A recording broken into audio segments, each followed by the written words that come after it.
Hi everybody, and welcome to your August reading by sign. Let's see who's next. Scorpio. Welcome, Scorpio. Be sure to check your moon and rising sign for a more complete view of the month. There's a lot going on, of course. We have the full moon to start off the month on August 1st, followed by a second full moon on August 30th. So we have a blue moon at the end of the month, super powerful, and then we have a new moon in Cancer on August 16th. So that's at the very critical degree at the end of the sign, and the sun will move into sidereal Leo shortly after that.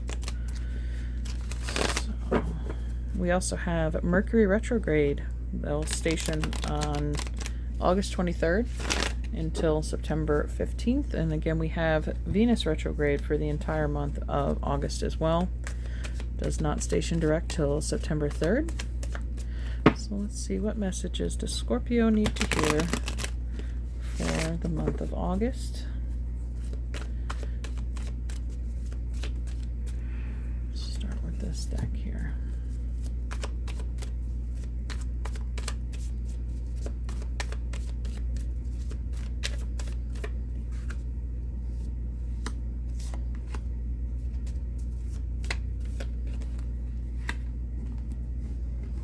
Okay.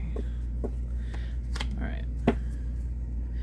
Ooh, well, there you are at the bottom of the deck. Death card. Some transition, some change. It could also be good fortune, you know, when your own major arcana shows up in a reading. You are the center of the energy here this month, Scorpio. We could just be illustrating the great changes that all these moons are going to bring as they sweep through your life.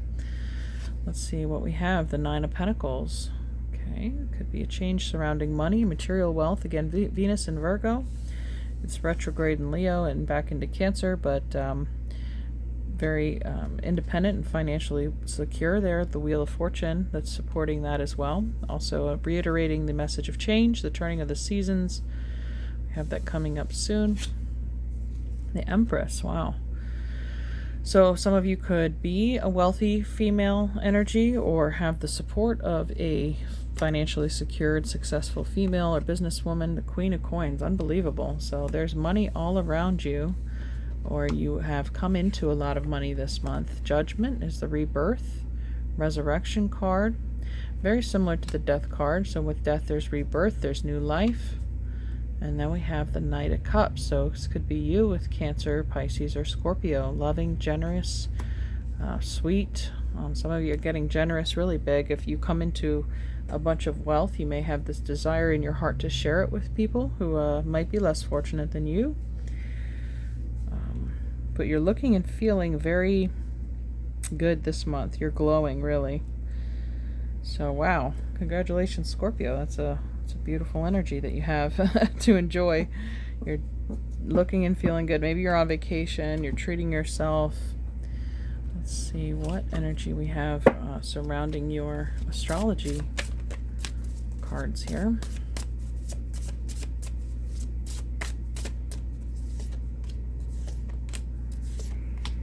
Okay.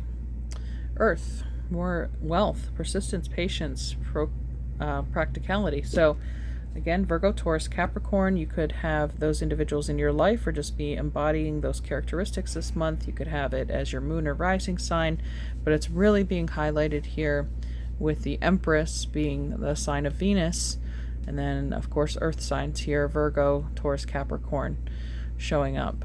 We have Jupiter, planet of expansion, wealth, good fortune. Okay, but things that definitely are lifting your spirits. Let's see, first then we have the air sign, open-mindedness, objectivity, and learning. Gemini, Libra, Aquarius. The North Node, destined to have. Okay, so whatever this wealth is, this success, you were destined to have it as part of your journey. And House 1, individuality, self-image, and approach to life. So that's Aries. So in tropical astrology, we just had the North Node shift into Aries, which is the first house of self and identity and ego. And there's a drive here. There was a motivation that has paid off. Your focus here in the air card in the mind, keeping it clear and on target. has really helped bring this change in direction to you. But it's, again, all about you this month. So what are you going to do with all that wealth, with all that success, with everything you've learned? Are you going to use it to teach others, help others? Could it be some philanthropic endeavor as a result? Who knows? Well, let's see what your alchemy card is. I'm really curious to see that this month. So I'm going to make sure that I split up the previous cards that I used. Okay. But you definitely have a Midas touch this month. Everything you touch turns to gold, or things you've been working on are coming back and returning as successful. But the big change is you. Could it be a change in your attitude or your thinking, your focus there with the air card? As above, so below, we have air and earth. So your manifestation is strong this month.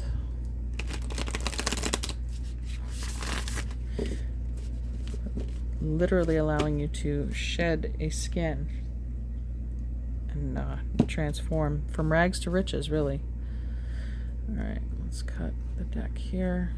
I want that one for some reason. And we'll look at the bottom.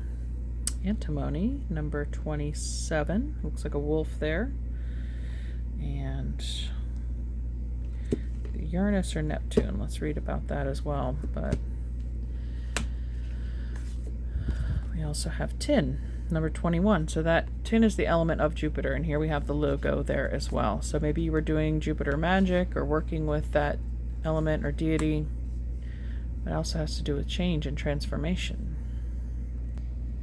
So the antimony card, wildness, fierceness, and hunger. In medieval times, antimony became known as the gray wolf of alchemy. This was due to the metalloid's unpredictable qualities and its ability to eat away at materials in the laboratory. Gold is one of the few materials to withstand contact with it. For these reasons, this card must be read with delicacy. On one hand, it represents the wild and free spirit that longs to express itself in the world. On the other hand, it represents a fierceness that can turn destructive or corrosive at the drop of a hat. The message here is clear. Channel the gray wolf's energy toward creativity. Challenge it to come out from the shadows and express itself. Embark on the creative project or adventure that's calling you, rather than focusing on why you can't. Once you begin, don't quit. The gray wolf responds to respect, not repression. Another interpretation of this material is that something is eating away or wearing away at the situation or person. Let this possibility open to deeper revelation. Like many of the alchemy cards, the gray wolf can most easily be felt through the laboratory of the human body. Dance, run, shake, breathe. Okay.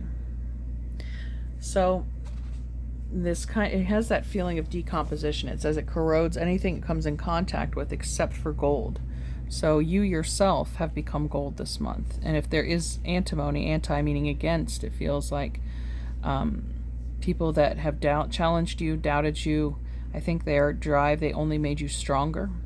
They're what forced your transmutation into this golden character, helped you expand from a place of doubt or feeling of inferiority. I think you took that fuel and you used it to heat this cauldron here that really helped you plunge into the transformation that you have undergone this month. And it's worked. You're coming out radiant on the other side. And the tin has to do with, again, change as well. It's flexible, it's malleable, it's easily influenced, but there's some strength that needs to come along with this to support the expansion that you're undergoing right now. So I don't think the complete transformation is finished yet, but so what is it? What traits about you need to continue to strengthen through this process? Is it boundaries? Is it motivation? How to maintain what it is that you've attracted into your life?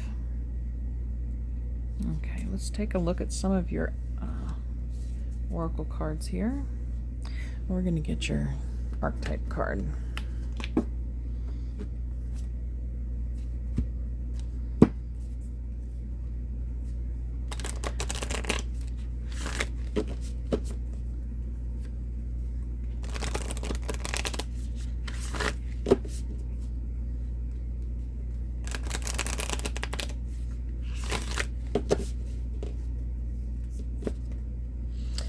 Father, number 2. Looks like the Gemini symbol. Always, okay. Let's take a look at that. It's almost like the Emperor, the Empress. Masculine and feminine coming into balance there. The Great Father, the masculine, the protector. Alongside the mother, the father resides in the central axis of the archetypal family. The father embodies both light and dark aspects of the masculine. Thus, he is infinitely dynamic and complex. His energy is strong and regal, embodying such virtues as honesty, wisdom, and loyalty. Yet, ironically and simultaneously, the father is often absent, literally or emotionally. Through absence or action, the father eventually reveals that he is neither a king nor a god, but a human being with many flaws and wounds. He is both the guardian and one who leaves us to the wolves. Isn't that interesting, with the wolf being here? Yet gone, the champion and the failure. The father can never resolve or escape this duality. It is inherent in the archetype itself. Witnessing the father's limitations allows the child to grow beyond the family and into the world. So that antinomy, maybe some of you had your father as your motivator. I mean, what may have seemed like cruelty may have been tough love as an inspiration for you to overcome. Or you may have witnessed some pitfalls of your father's life, or the masculine role model in your life that you've become determined to learn from and grow through and expand. And maybe that's what's led to your success, because you didn't go down the same road as your father or father figure. Took your own path. All right.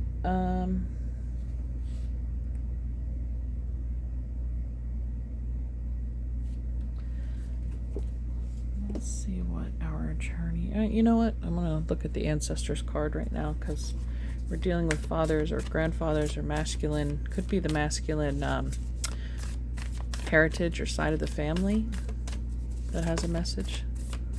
The White Witch came out. Be the light. Let's see what's under here. Peacekeeper. Let go of the need to be right. What's the saying? You can be right or you can be happy.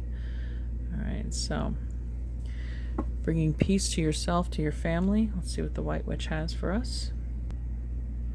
Take the higher road and choose the light. Remove yourself from lower energy experiences. The White Witch card represents the maiden aspect of the triple goddess of paganism and modern Wicca. The maiden is a gentle, innocent, and pure aspect of the goddess, a loving soul who wants nothing but the best for the whole world.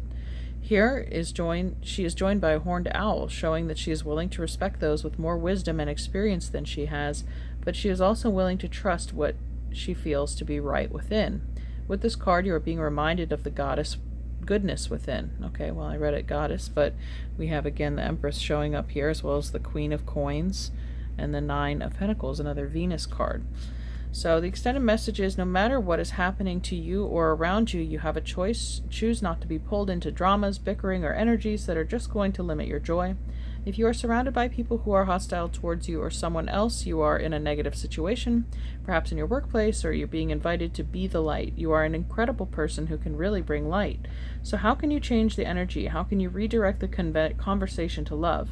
How can you protect yourself? How can you help the person that is being picked on? Or are you the one who is guilty of causing drama? You will know the answers. Know also that you are being encouraged to shine the light you were born to share. Okay, so choosing the light, choosing the high road. Again, not getting sucked into this antimony card, to this feeling of negativity or conflict or limitation or corrosion. It serves its purpose for a time as, I think, a catalyst or a catapult into a lighter situation, into finding and being your truest self, which it feels like how we opened this reading. Okay, we have Abracadabra with wings. Fantastic. Good fortune and lucky chances. Yeah, with the Wheel of Fortune there too. I'm not encouraging gambling, but if some of you do play the lottery or whatever, you could have a lucky stroke there. Or maybe it's a raffle or something, you know. It feels like you have the potential to win a contest. Awen, 3 rays of light, balancing male and female energies, peace and harmony. So we had the Peacekeeper under there, the balance of light and dark, male and female, the father, the mother. Okay, so some of these are turned right set up. Let me fix that. And Okay. You can get one more card for Scorpio.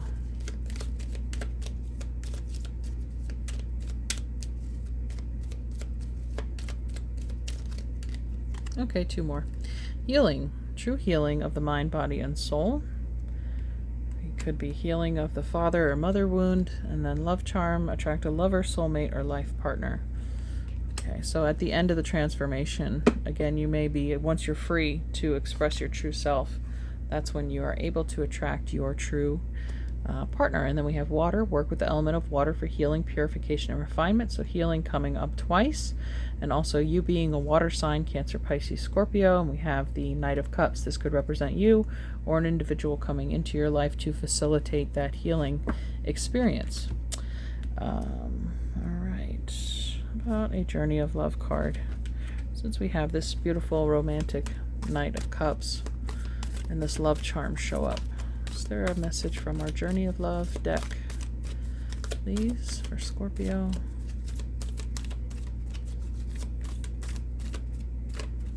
Okay. The cloak. All right, number 50. This has to do with a change as well. Cloaking, meaning hiding or concealing light, covering up. And this has to do with removing the cloak, a cloak of darkness. Okay, let's see what's under there. Just for a moment joy.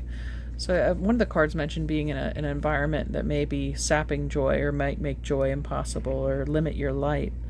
So let's see what the cloak has.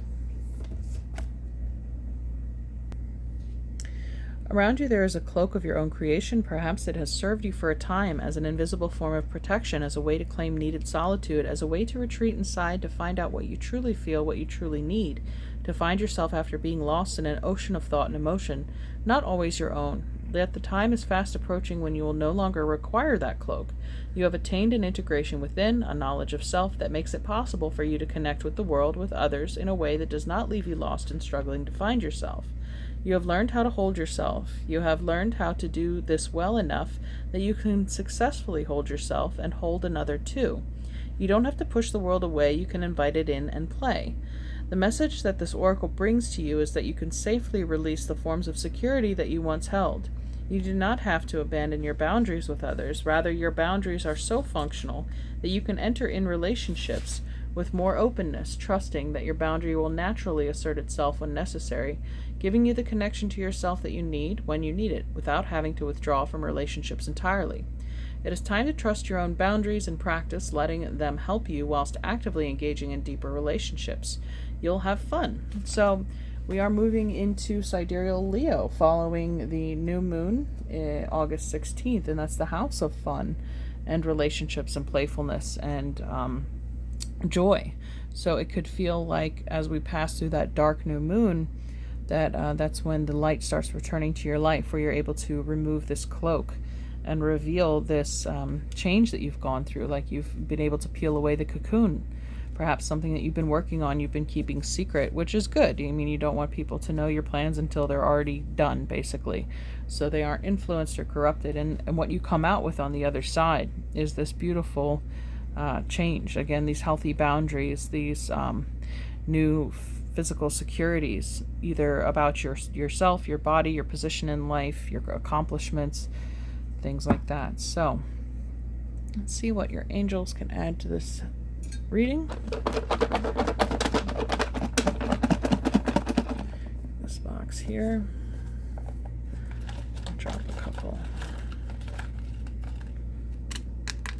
All right, so we have balance. And I think the Awen, 3 rays of light, balancing masculine and feminine within. Male and female energies. Compassion. So that could be part of the expansion as well. Jupiter having more compassion for yourself and others who have gone through this difficult transition, transformation. Abundance, definitely, with all the coin cards showing up there. There is no lack. You're not able to manifest from a place from lack. Maybe that was part of the lesson that you were learning. And honesty. Okay. So the truth shall set you free, right? When you're honest with yourself about what needed to be changed or released, or it's definitely going to bring you some kind of epiphany this month. Okay. I think that's everything I have for you, Scorpio. Congratulations on all your success. I hope you have a beautiful August. Take care, and we'll talk to you next time. Bye.